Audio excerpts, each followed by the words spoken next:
So we're going to go ahead and get started.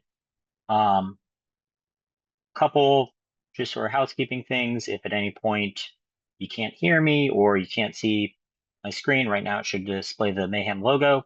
Drop a note in the chat and we'll get that sorted out for you ASAP. Usually it's because I've done something completely wrong.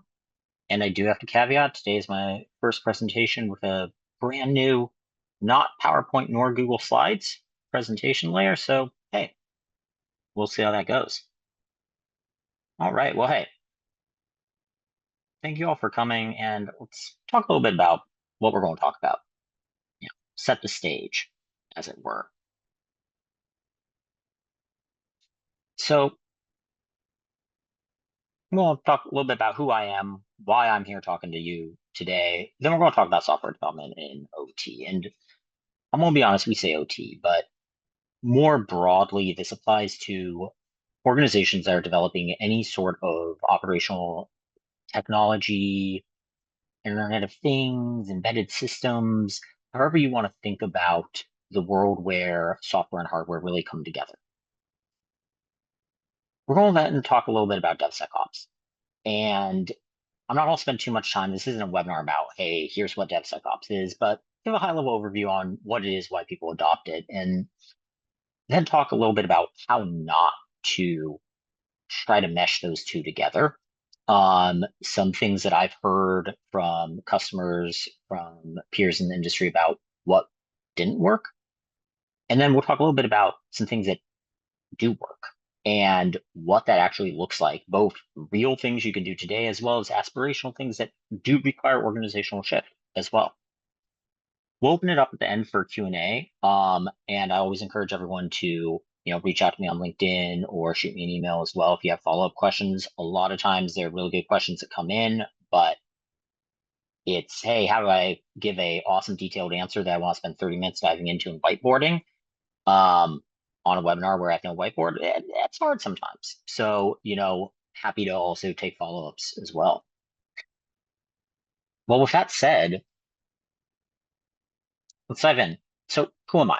So Mayhem Security, we used to be called For All Secure, which was it was a group of hackers, academics, security researchers who were focused on how do we really do things that enhance the cybersecurity and reliability of software that gets built. And along the way, they developed technology called Mayhem. That's our platform. We are a application security platform, and at its core, what we do is we automate testing for you. That's the 100,000-foot way to put it.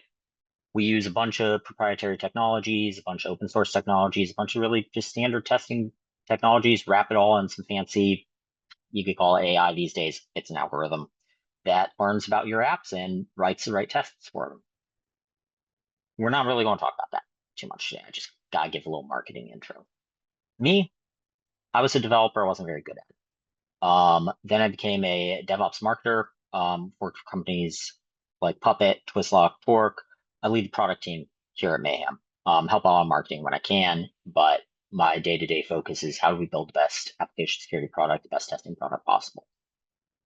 So one of the things that I like doing before we dive in is kind of setting expectations on, hey, like, here's what you're going to get from me today on the content, because what we're talking about here is a world of,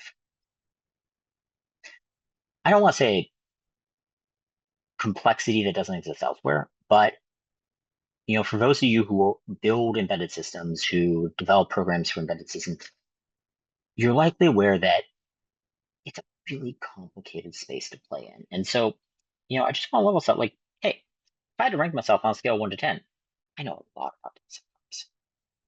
I know a lot less about the tool chains that my customers, that folks I talk to in the industry use to deliver embedded software.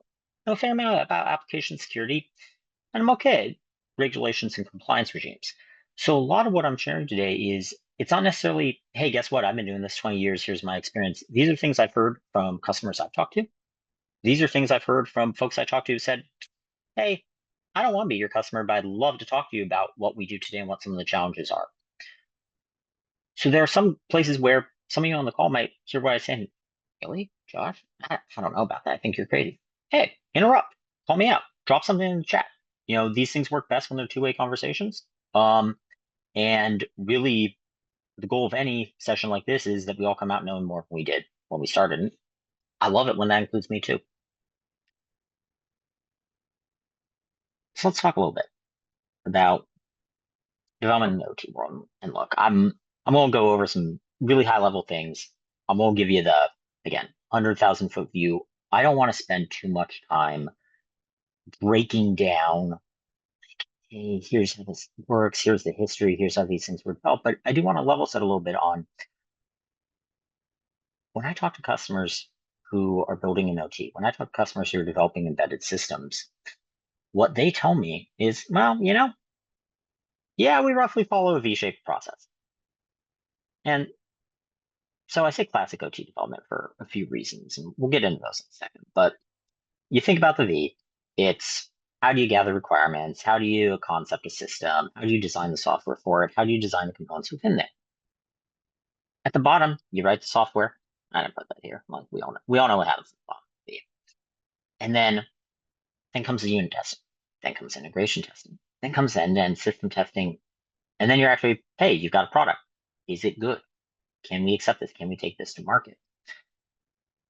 And I think one of the interesting things about the V is just the shape of it. That putting my former marketer hat on, the shape of the V feels like something a marketer came up with to make it fit on a slide with the nice little lines between the design phases and the test phases. I don't know. I don't know if there was a better reason than, hey, how do we make this visually line up really nice? It's a good process. It's a good process for a lot of reasons, but like any process, there are challenges that it brings with it. And a lot of what we're going to talk about today is how we shift our concepts of testing into development.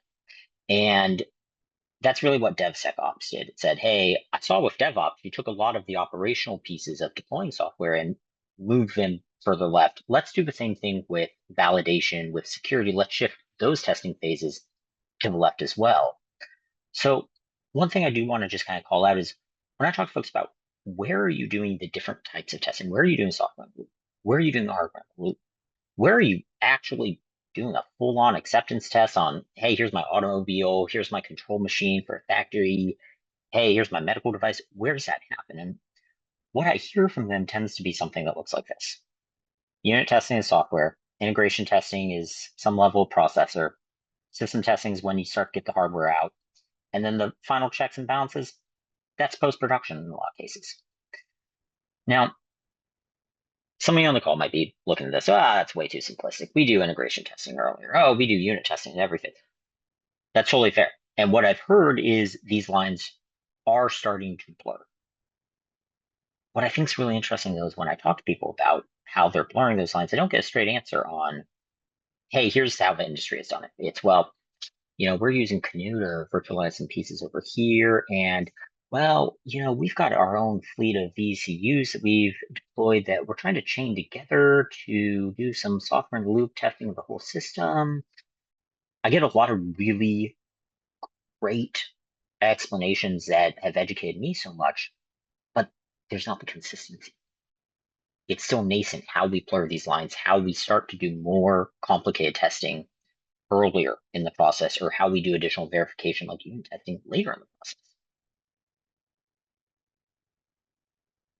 So let's kind of level set on why, like why this whole process? Why does this exist? Why have we paired up the design phases and the testing phases? Well, if you're building embed systems, if you're working in OT, a lot of times you got safety and security regs, and those require increased functional testing. Those require increased verification. Having the clear specification that's paired to a testing cycle across the V makes a lot of sense and really helps with it.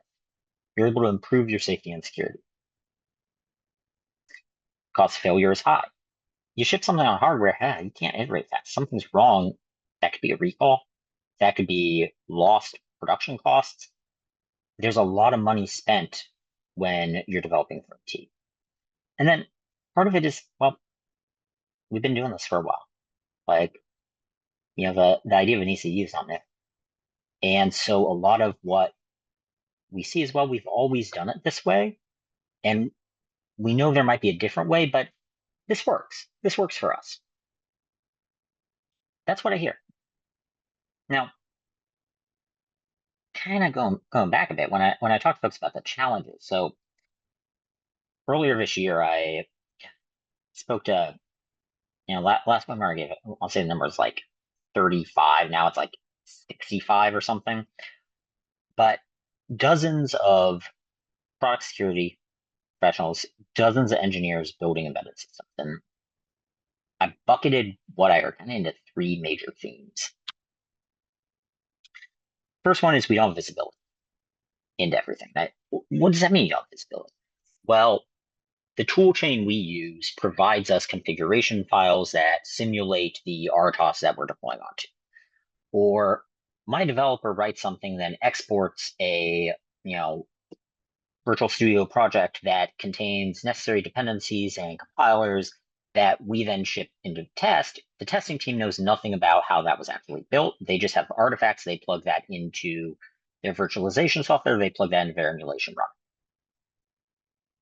There's lack of shared visibility into the how, and that's good in a lot of cases. This stuff is complicated, and you don't need every single person to understand the ins and outs at every single point. So it's definitely a pro, because it helps you not have to worry about training everyone in every phase, but it also makes it hard when you're trying to figure out how you simplify, how you streamline, or how you can find some efficiencies within the current process. The second piece, and I hear this over and over, the first time I heard this, I was having one of these conversations, and the gentleman I was talking to said, so how do you fit? Tell me, like, the way that all your customers integrate you into, OT toolchains. And I said, honestly, our customers know more than we do in a lot of cases. We're opinionated. I can tell you how, but I'm not going to come in and assume that I know your toolchain until I've asked you about how you use it, because it's been my experience that everyone's is slightly different. And he just started laughing and said, most of the DevSecOps vendors, most of the folks who are talking about automating security, automating testing, they just come in and they say, well, I'll just say, integrate in CI/CD and it just works. Or they start asking questions, and these are some joking ones here, but one of the challenges with modern AppSec, modern DevSecOps, on the vendor side, is we tend to think everyone does CI/CD. We tend to think everyone's in the cloud. We tend to think everyone's in microservices. That's not true. That's not true in any industry. It's not true in software. It's not true in IT. It's not true in OT. But what I hear from our customers is vendors don't typically take the time to understand, hey, here's the nuances of my build chain, and make compelling recommendations on where the best integration points are. And so what they end up with is they find it really hard to adopt tools that, in a SaaS environment would just be a plug and play. The third thing I hear is we're too silent. And when I ask product security folks, or when I ask engineering leaders about compliance regimes, in the automotive space, hey, 26262, how do you comply with the safety regs there? Well, we do, our lawyers handle it. Or when I ask folks about, hey, who's doing SCA, who's generating an SBOM to show your open source dependencies? Oh, I saw an SBOM the other day. I don't know who does that. I'm like, what? You wrote the code, right? Yep. When does SBOM get created? I don't know. And it's not, these aren't flippant answers. I'm not saying folks are just like, oh, yeah. They want to know. They're confused. They're struggling to understand, hey, I built this thing, but someone else is coming in and saying, here's the official list of components I'm using and making decisions off of that. Why am I not in the loop here? And so there's some institutional siloing that a lot of folks I talk to say, this really prevents us from making real change. So I share those just as some themes from folks I've interviewed who use V-shaped development processes, who are trying to figure out, how can I modernize? How can I find efficiencies? How can I shorten my delivery cycles or reduce costs there?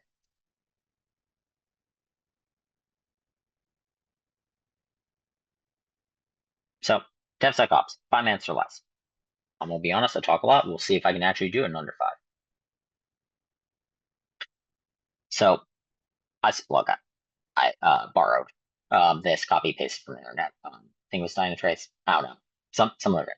Look, it's just it's a cycle. It's an endless cycle. Security just wraps the dev and the ops process. This is a really catchy, pithy way to put something on a slide. Like, the whole DevOps loop, the DevSecOps loop. These are really great ways to, oh, look, it's continuous. Philosophically, yeah, that's true. Like, the idea is you have this constant feedback loop where you're constantly iterating.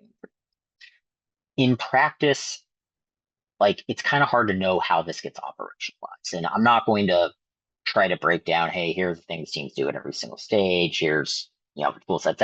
That's not what we're here to talk about. Happy to give you strong opinions on everything from the names of phases to what goes where. But at a super high level, this means 3 things. Security tools and build tools are integrated. Companies that do successful DevSecOps have either speed bumps or stoplights integrated into CI and or CD.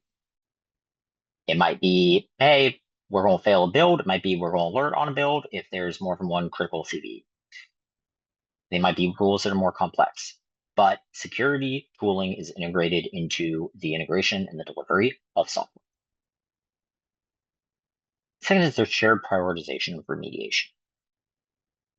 What this typically looks like is you have a team that's focused on the risk posture of an organization. Hey, here's my cloud environment. Here are the vulnerabilities in it.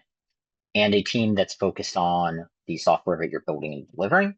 And what gets remediated when is an exercise in how they manage the backlog of security work. It's what's on the attack surface, it's what's being found in new code, and it's how do you prioritize risk, business impact, what parts of the application it touches. It's a shared sport. That communication is happening on a regular basis, and there's the feedback loop from production into the dev workloads. And look, the third thing, and it's been 3 years since I was like talking to DevSecOps leaders every single day. Very few of them did this then. But the goal here is that security is a road. What are we doing to improve risk? What are we doing to ensure compliance? How are we architecting the product to be secure? That's something that gets driven by product security. It's driven by product management in collaboration with GRC teams, in collaboration with security teams. When you're doing product design and implementation, it's not just something that comes after, and it's not something that comes in externally from a auditor or externally from a pen testing team or externally from the results of the security scan. It's collaborative from the get-go. So like, that's kind of what that means. When we look at the fuzzy little loop, like, I tend to think about it as these things. So why do folks do it? Well, safety and security. You have this close feedback loop, so you're able to quickly identify critical issues and fix. You've got security integrated at every stage, so you're doing checks early, so you don't let things reach production. Because you're not letting bugs reach production, you're fixing faster, so you don't have increased costs because, hey, production systems failed. Like one bug reaches production, and well, I won't go into how everyone's past week has been. So here's the thing, though. These look really familiar. These look, the clip art's the same, the headline's the same, the words are a little different. These look really familiar. So here's the other. Why DevSecOps? Well, it's innovation, shiny, it's new. Funny anecdote here. When I was running marketing over at Puppet, we had a gentleman reach out and said, "Hey, I'd like to buy the DevOps. Is the DevOps licensed like per number of operations?" And called him up. Hey, like, what do you mean you want better DevOps? He's like, look, I understand the Puppet does like automation of servers, things like that. I'm not concerned about that. Like, you talk a lot about helping companies do DevOps. I'd like to buy development operations. And what he wanted was us come in and do services. Hey, here's how to set this up. Here's how to install it. Here's the best way to do this. Let's take one team's work full at a time and do that. But the idea was, and I don't fault him for this in any way. He's like, look, I hear this is going to fix a lot of the problems I have with waterfall processes, with silos across the team. I just need someone to tell me how to do it. And so a lot of companies, they do this. Oh, well, DevSecOps. Oh, we'll just integrate security. It fixes everything. Great. Give me the DevSecOps, please. And, you know, that's just as bad of a reason to do something as, well, we've always done it this way. So at the end of the day, the why behind these isn't actually that different. So similar goals, different approaches. Now, because the why isn't always that different, and again, because DevSecOps is, still a shiny thing. Oh, it's going to fix our problems. I think it's really interesting some of the challenges that organizations that do embed development face when trying to modernize.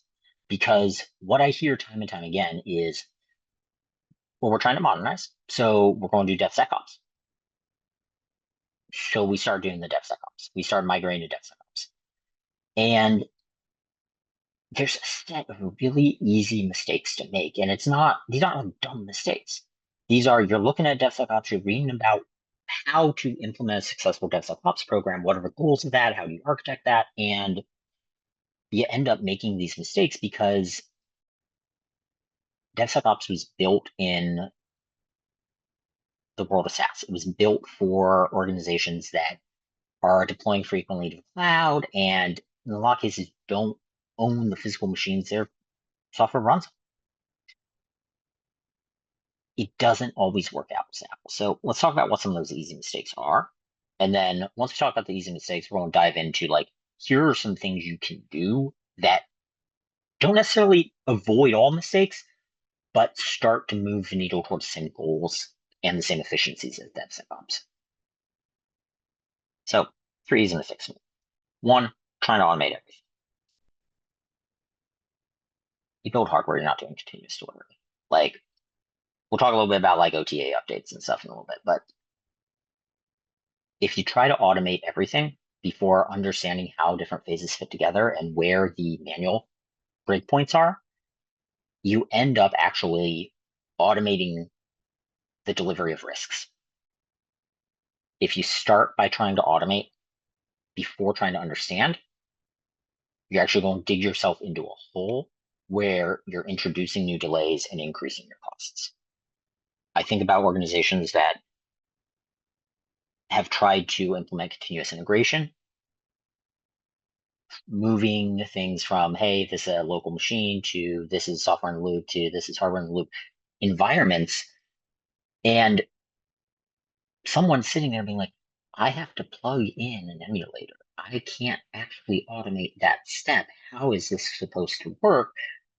And meanwhile, they're being pinged with 20 new builds a day of what they're supposed to go take and test. And they're like, who talked about this? Who planned this out? Who understood that there is a manual step in this process that we can't fully abstract away? A lot of times the answer is no one.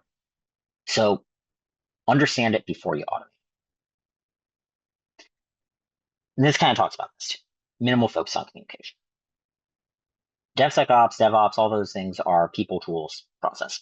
It's not just adopting new technology. And I think about what I've heard from folks where, someone does the SCA, someone does the compliance. I just don't know who. When the business teams that are doing risk assessment and the development teams who are building and mitigating risks, building code that may have risk in it, mitigating the risk that exists, remediating vulnerabilities, when they're not connected, again, your automation ends up working against you.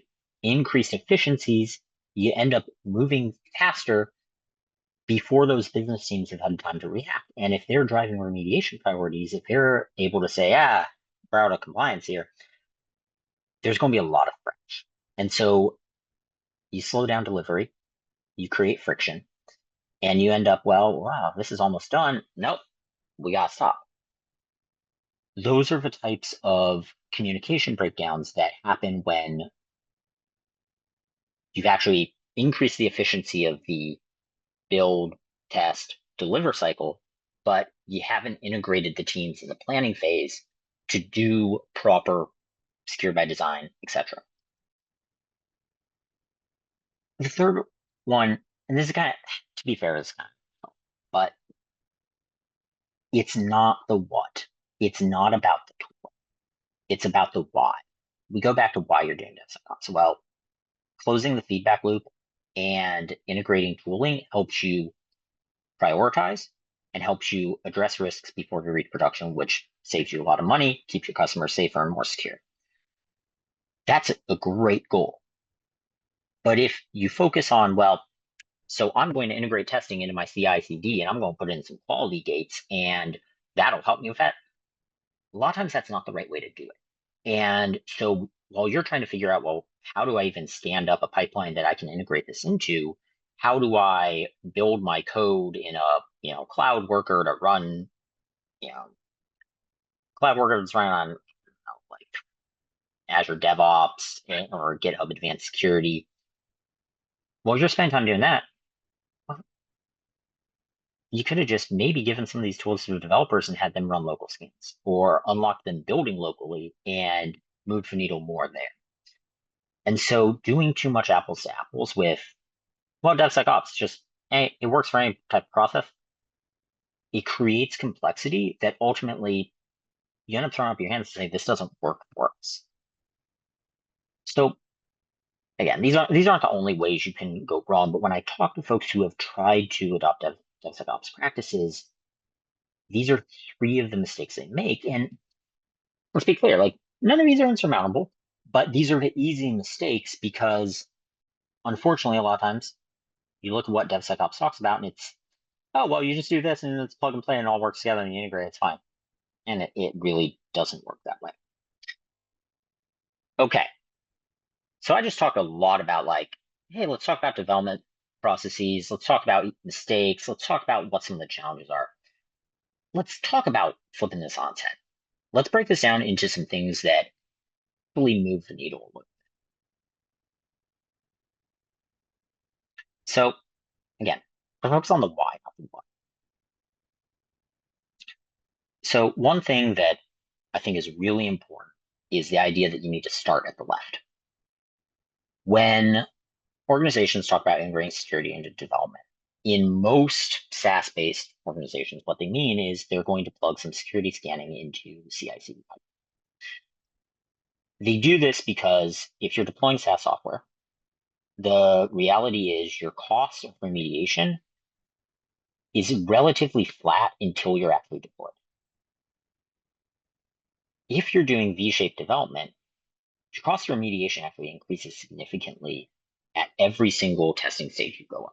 When you go from software in the loop to process in the loop to hardware in the loop to full integration testing, the cost of remediating something is significant and it jumps. So trying to fit somewhere in the build cycle isn't always the best idea when you're doing OT software. Take what you can do statically, SCA, SBOMs, and do it locally. There are tools that integrate into dev IDEs. There are tools that can run locally that do code grammar checking, that generate SBOMs, that perform SCA. Like one of, again, I say I wasn't going to talk too much about the product, but like one of the things that we built over the past year was local SBOM tooling that actually instantiates and runs services. So you get not just, hey, here's the static SBOM of what's in it, but here's what actually gets used when this component is invoked, when this component runs. Give that to a dev locally so they understand not just what's my supply chain, but what's in my supply chain is actually on the attack surface. If you give it to devs locally, the cost of fixing is the lowest you can do. Another thing, look, most folks I talk to, when I say, oh, so do you do any cross compiling to, help with testing in different environments? Oh, no, we don't do that because it's not real testing. And that comes from product security. That comes from that. And I go talk to the developers. Do you do any cross compiling? Oh, yeah. What do you mean? Well, we cross compile here and here because these build machines don't run this, and the artifact just runs on our cost anyway. So like, how we compile it here for this test phase doesn't really matter. It gets tested again. I'm not saying it's perfect. I'm not saying it's even going to work in many cases, but unlocking more early testing, even imperfect testing, still provides benefits. And so the more you can do to enable developers to run multiple tests, regardless of compile, regardless of final destination, the earlier you're going to identify issues. And again, in OT, the minute you start moving past the local machine, your costs are going up. And that's where we really need to start trying to prioritize remediation. Third thing starts to move off. This is something I was really interested about when I started talking to our customers across like aerospace and medical device industries. A lot of the automated testing was kicked off when artifacts moved between environments or were ready to move between environments. So a developer might commit code to a repo, twice a day. But there's no testing being run on that until that code's moving somewhere else. Now, automate testing based on code changes. Maybe it's a commit, maybe it's PR, depending on how you manage your repos. But when your authoritative source is being updated, run testing, always. Catch things early. It doesn't matter if it's not ready. It doesn't matter if it's not complete. This is a stage where it's better to have the testing and catch the issues because this is a closed loop within the development team itself. You're not going to do these things without issues. If you're cross-compiling, you're going to run into errors that are due to the cross-compile, not due to anything in your software. If you're automating testing every time there's a code change, sometimes something's going to get committed and it's not complete and it's not functional. That's going to happen. Now, look, I'd argue on the latter, like, we shouldn't be checking in code if it's not going to work. But if you're not prioritizing giving developers the tools to do static security scanning and to automate as much unit and functional testing as possible, right there, you're increasing your costs. And right there, you're introducing more risk that someone later on is going to identify an issue, but that communication is not going to go back to a developer for some period of time. So this is number one. A couple things you can do, but don't do the DevSecOps. Oh, let's integrate everything into the pipelines approach. Start with the local builds. Start where the developers are. Integrate security there from a tools perspective. Integrate testing there from a tools perspective.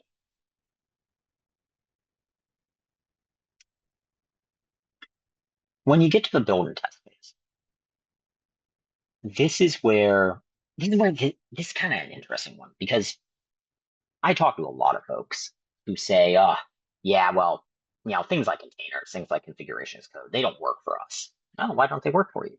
Well, we use AutoSAR. So yeah, it has its own build artifacts and it, its own ways. Well, those are AutoSAR can produce OCI compliant containers. Well, yeah, but they're not like containers. Well, yeah. Or talk about, someone using like vector. Oh, well, we get our environment configurations as XML. What? That's configuration as code. Like that's terrible. Configuration as code. OT development has been doing these things for a really long time. The vocabulary is just different. VECUs, XML files to express environments. Build once, run anywhere artifacts have been part and parcel of how we do OT dev for a while. Embrace them. Part of the challenge that I hear is people tend to think about these as vendor specific. Well, this is a configuration file for how vector works. Oh, well, I need this because I learned something new. Oh, well, AutoSAR outputs this. Well, Terraform's a vendor tool too. Your DevSecOps seems, it's Terraform, man. That's a vendor tool. The difference is there's less vendor fragmentation there. And so DevSecOps seems to talk about as if it's this industry standard, whereas in OT, we've got so many different options that we tend to think about these systems as tied to vendors. Don't. You're going to have to figure out standards. You're going to have to figure out what works for you, but turn these things into artifacts. Check them in the source control layer. Keep them in a place where the team has reference and access to the artifacts that you're using to share configurations and environments. Treat it like it is infrastructure as code. Digital twinning. I don't know if you go on like IBM's website, Amazon's website, any of the cloud providers. Oh, but let's talk about digital twins. Let's talk about digital twins. Like, look, it's a great concept and it's really powerful too. How do we rebuild this entire, operational machinery with cloud services? How do we virtualize it? How do we use real-time data to be able to perform better testing and, scenario planning while we're actually writing new code? I'm not saying it's easy to set up. I'm not saying it's easy to do, but the more that you can work to replicate real world environments and conditions in virtual shared environments, and an emphasis on shared. If someone builds this locally, it doesn't matter. How do you put this in a cloud environment? How do you make it so you can spin up instances that have the same sets of real-time data and real-time feedback? That's going to help functional testing catch more issues when you're doing building and testing. And again, emulation. Like I'm not going to go into emulation. I think if you are doing development to any degree in OT space, you've got some set of emulation tools. The more you can emulate away the hardware layer, the more you can do with software processor emulation, the better. Again, every slide we go through here, not fixing things in that phase significantly increases cost. Now I say virtualized environments to test software. One of the things that I hear from a lot of the GRC teams I talk to, or a lot of the security leaders I talk to, well, hey, you do functional testing. Oh yeah. Okay. What do you do? Well, we do some fuzz testing, we do some pen testing, we do some, we just have some written functional tests too. Okay. What do you test? Well, we test the protocols. We test the protocol. Oh yeah, we test how different, ECUs communicate. We test the different ways that components are networked. Do you test software on the components? The dev team does that, I'm sure. Dev team has unit tests. One of the things that you really need to make sure happens in the test phase is that you're doing functional testing of the software itself. We live in the world of like, hey, the software-defined vehicle, software-defined network, software-defined, like insert whatever. Oh, I'm sure we've defined it with software by this point. Testing the ways that different hardware components communicate with each other is no longer enough because more and more of the functionality of what those hardware components can do is controlled by the software that runs them. Malformed messages, that doesn't matter. It's what you do. It's the logic between the different application components that are running on different chipsets. How do those talk together in a way that is keeping a user, an operator safe? What happens, what I hear from my teams is they spend a lot of time testing within individual components, and then they do some protocol testing to make sure it all works together. And that's it. If that's what you're doing in testing, you're losing out. Test the software once it's built.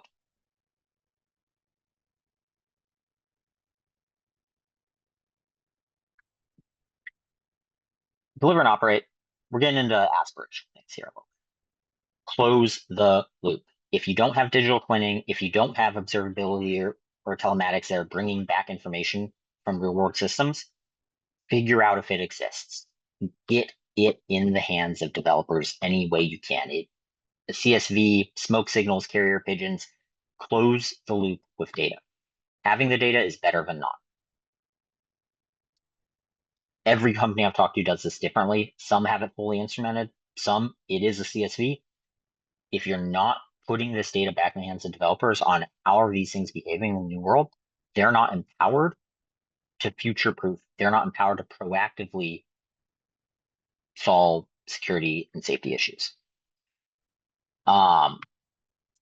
OTA firmware updates. Look, Mender, other solutions like that. It's not easy to get that stuff up and running, but things like that start to reduce your cost of when an issue becomes expensive. Things you can do that allow you to update components over the air and frequently reduce the cost of remediation. And again, what we're trying to do here is, why are we starting left? Reduce cost of remediation. Why are we doing software testing early on? Reduce cost of remediation. If you can find other ways to reduce the cost of remediation by changing the workflow and the deployment methods, do them. The other piece I'd say is microservices for OT exist, microservices for firmware exist. And the idea of build once, run anywhere, in the classic DevSecOps, hey, let's talk about Docker, Kubernetes, like, you can do it. Look, I've used K3s a ton, but those options are out there. And if you're exploring how to modernize how you deploy and how you deliver, adopting technologies like that have a high learning curve. But what I'll tell you is, if you're able to say, yeah, we deliver operational technology, but we use OCI containers, we use K3s, you unlock a talent pool that you don't have otherwise. Because there are a lot more folks in the world who are doing IT SaaS style development than there are OT development. And so these types of things where you're leaning into some of those edge techs, closing the loop, it enables your developers. It expands the pool of developers you can recruit and hire. And it also helps from a delivery and pipeline process, reduce the cost of remediation without you having to change how you do testing today. Closing it out on things you can do here. Look, share, collaborate, and challenge. This is every stage of the process. Don't create different reports. If a developer is running an SBOM locally, use the same tooling to have that in production. Bugs, security issues, safety issues, these are all the same. Don't treat them separately. Don't try and prioritize them in separate buckets. Treat them all as critical issues that need to be addressed, mitigated, remediated. Prioritize within that superset. Don't split it out across different teams. Treat it all together. And then secure and safe by design. This is the upfront goal. It's not checkbox compliance. And this one's hard because, again, when I talk to folks at any stage of this process today, what I hear more than anyone else is, I don't know who does that part. I don't know who's testing my code. I don't know who's certifying that my code is compliant. I don't know who's certifying our development processes are compliant. I don't know who has to implement these changes to make it compliant, says the GRC team. I don't have a magic bullet for this one. I can't even suggest tools for this one. But if you're not challenging your organization to break down those silos, it's going to be really hard to adopt any of the tech we talked about here, any of the changes in process we talked about here, and keep it adopted. Because the first time someone comes in with a different perspective or a different report, you blow everything back up. So if you're not doing that sharing, if you're not collaborating, if you're not challenging the organization, break down those silos, your chances of successfully modernizing how you're doing the V-shaped dev, they're a lot lower.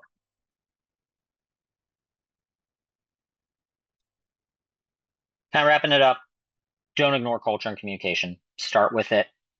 Things like virtualization, emulation, digital twinning, they help you increase the amount of software and loop testing you do. The more software and loop testing you do, faster and cheaper delivery becomes.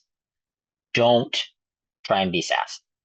Don't try and jump to continuous delivery. Automate within individual phases before chaining them together. Focus on what gives your development team the ability to execute and deliver safe, secure components. And figure out the ways to accelerate that based on the goals, not based on what you read about, oh, and in today's DevSecOps news, here's what Google did. It's my high level. I'll pause here. If there are any questions I can answer, feel free to drop them in the chat. I'll give 30 seconds for that. And if not, I realize I used a little more than the 45 minutes I promised of everyone's time. If not, we'll drop. And thank you all for attending, listening. Hope it was informational. Hope you learned a little bit. And yeah, happy to continue the conversation. You can reach me, Josh at mayhem.security, or connect with me on LinkedIn.